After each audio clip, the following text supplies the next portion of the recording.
All right, today we're going to tackle a topic that starts way up in the halls of power, but believe me, it ends up right in your wallet. We're talking about tariffs. We're going to break down this huge economic policy, look at what it was supposed to do, its reported impact on big corporations, and then see how it's actually being felt by small businesses and consumers. All of this is based on the source material we've pulled together, so let's dive right in. Okay, so here's the game plan. We're going to start with the big picture, the why behind the whole policy. Then we'll zoom in to see how it's apparently affecting a manufacturing giant. After that, we'll follow the ripples down to you, the consumer, and hear directly from folks on Main Street. And to wrap it all up, we're going to zoom back out and ask a really important question about how we even perceive the economy in the first place. So, first up, the tariff economy. Before we can really get into all the effects, we've got to understand the intent. What was the big idea here? What was this policy actually designed to do? Well, this quote right here, it really captures the sheer scale of the ambition. The idea being presented was that the money brought in from tariffs could be so huge, so massive, that it could potentially replace, or at least dramatically slash, the need for personal income tax. So right away you see, this frames tariffs not just as some kind of trade tool, but as a fundamental shift in how the country is funded. And just to make sure we're all on the same page, let's lock in the definition. A tariff at its core is just a tax on imported stuff. So when a company brings a product in from another country, they have to pay this tax. The whole idea is to make those foreign goods more expensive, which, in theory, encourages people to buy domestic. Okay, now let's see how that's actually playing out. So how does a big policy idea like that actually hit a real American company? Well, our sources point us to a perfect case study, Deere Co, the tractor and farm equipment giant, to see how this is all landing on the factory floor. And right off the bat, the top-line news from Deere isn't exactly rosy. They're forecasting weaker profits, and they've specifically pointed the finger at tariffs as a growing problem. The key takeaway here is that for a company like Deere, this financial pressure isn't getting better. It's actually expected to get worse.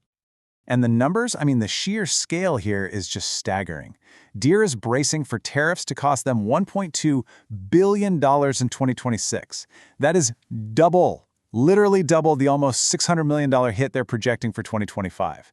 This isn't just a minor cost of doing business, folks. This is a massive and rapidly growing problem on their balance sheet. And it's not just Deere saying this. Outside analysts are seeing it too. This quote here suggests these challenges are really baked in.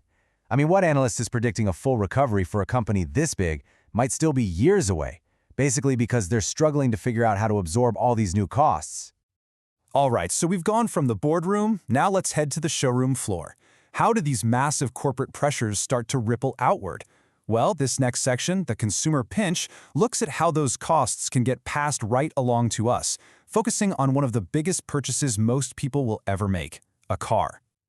So, according to one of our sources, when you start to break down why cars have gotten so insanely expensive, you see tariffs pop up again and again and again. And it's not just one tax. You've got reported tariffs on the raw steel and aluminum. Then you've got separate tariffs on imported parts. And then you might get another tariff on the fully assembled car itself. It's like a stacking effect. And the end result is a number that a lot of people are feeling in their gut. The average price for a new car has hit around $47,500. That's a 22% jump in just 5 years. For a lot of families, that kind of increase is just completely outrunning their paychecks, putting a new car totally out of reach. And this slide right here, it shows a really direct consequence of that. It's not just that the cars are more expensive, it's that actually getting the money to buy them is getting way harder.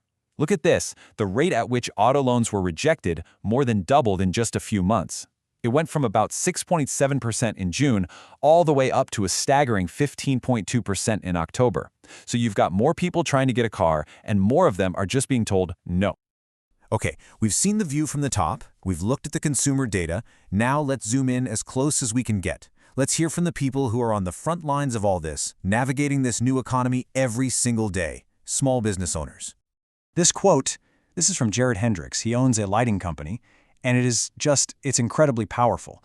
He says his entire reason for being in business has shifted. He's not working to generate a profit or to grow anymore. He's just working to cover the cost of tariffs.